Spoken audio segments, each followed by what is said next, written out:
আগামী 22 জুন বাংলায় বিজেপি সরকারের প্রথম বাজেট। তার আগেই দিল্লিতে কেন্দ্রীয় অর্থমন্ত্রী নির্মলা সীতারামনের সঙ্গে জরুরি বৈঠক করতে পারে শুভেন্দু অধিকারী। আজ রাতে দিল্লি যাওয়ার কথা মুখ্যমন্ত্রীর।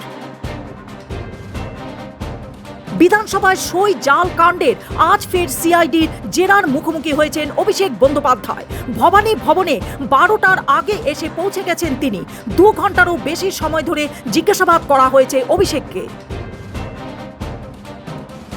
তৃণমূলের যুব সভাপতির দায়িত্ব থেকে সরিয়ে দেওয়া হয়েছে সায়নী ঘোষকে।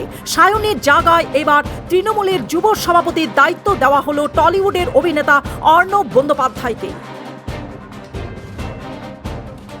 অভিষেক কিংবা তৃণমূল বেছে নিতে হবে যে কোনো একটি। অভিষেকের হাত ছাড়লে তবেই সঙ্গে থাকবে বিদ্রোহীরা।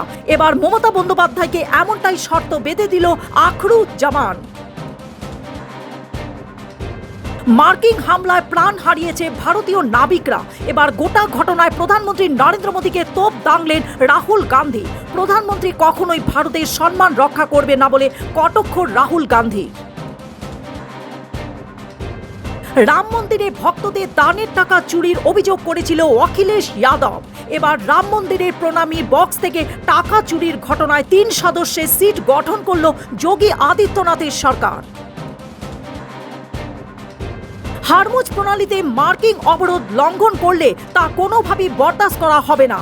ভারতের বিদেশমন্ত্রী এস জয়শঙ্করকে ফোন করে এমনটাই মন্তব্য করলেন মার্কিন বিদেশ সচিব। আজই ইরানের সঙ্গে শান্তির চুক্তিতে স্বাক্ষর চূড়ান্ত হবে।